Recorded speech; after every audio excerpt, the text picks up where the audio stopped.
Hello, so dhawaada. Assalamu alaikum warahmatullahi wabarakatuh. Team waan aad baan idin salaamayaa YouTube.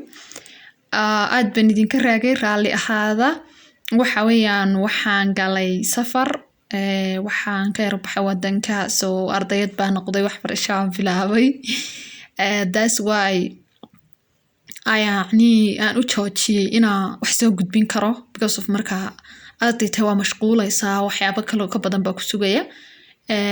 Inshallah waxaan rajeyn doonaa inaan YouTube wax soo gelin doono oo maxaa la yiraahdaa waliba business-kaygii aan wadi doono qaybaha kale caadi uga shaqeeya maadaama business-kan yahay business bilaa xuduuda oo qofku meel kasta uu joogo oo maxaa la yiraahdaa uu ka shaqeysan karo.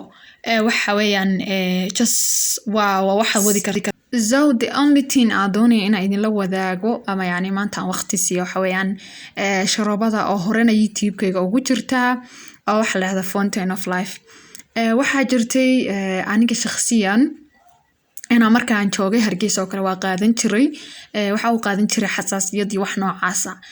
Laakiin waxyaabaha aad ka la yaabka igu noqday waxa weeyaan markaan traagi galay waxa igu yani cuntooyinka baa la qabsan waayay waxa la qabsan waayay hawadii wixii oo dhan.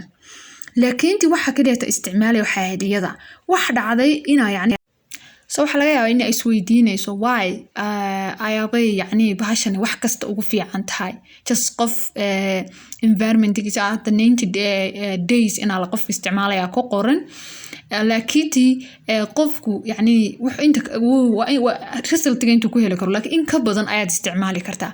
Marka aniga waxyaabaha cajiibka ah waxa ahayd in yani haday maashtan atigii cuntooyinkeeda sometimes yani ma fiicna mana aha wax aan cultural ahaan aan cuni jiray ma ahayn. So markasta oo yani aan israahdo wax dareemo yani dibsado cuntadii iyadun baa cabay. So waxa noqday alxamdulillah ina caafimaad kaleer yani calooshayda saafiya jirkayga nadiifa aan markii dambe meeshii la qabsaday markaan muddo joogay. Laakiin adaptation-kayga inaan meesha la qabsado waxa yani ilaahay igu soo dhiibay waxa weeyaan iyada sharobadaas bay ahayd. Soo kale taraaga oo kale markaad ku jirto qofku waxa laga yaabaa inuu tabcaan daal waxaas dareemo wadafa waxaas alxamdulillah waan ka fiicnaa. Waxyaabaha cajiibka ku tahay macnaha waxa weeyaan in antibacteria weeyaan.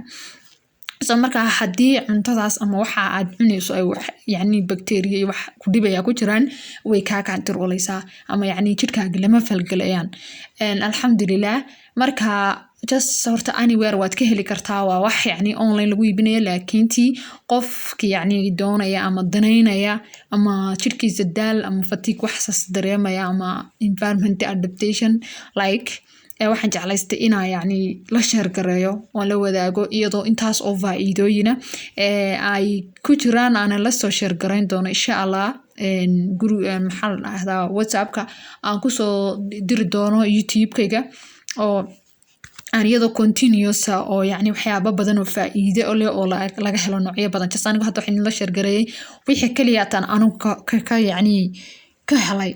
Laakiin waxa jira kumanaan qof oo yani mid kastiba deegaan gaar ah joogo mid kastiba maxaa la yiraahdaa xaalad gaar ku sugan yahay mid kastaba wax ka caawisay wax rajayn doona inaad ka heli doontaan